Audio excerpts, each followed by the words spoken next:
Brian Mulroney changed our country.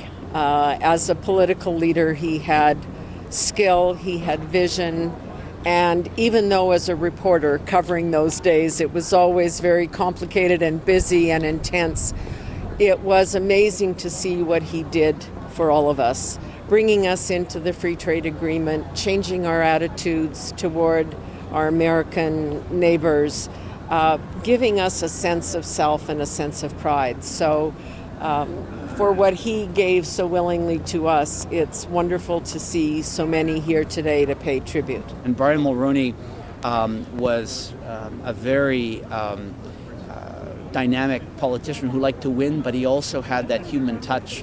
And his opponents, he may disagree with them, but there was always that ability to cross the aisle and try to find a consensus too. And I think that's something that's very sadly lacking in Canadian public life today. So that's why I think we're here. It's an era that's gone by, but also it was a great period in Canadian foreign policy when you look at Brian Mulroney's many accomplishments. Politicians in the 80s, particularly Brian Mulroney, had ambitious vision. They wanted to achieve things. They had an agenda. Today there's too much disruptive division.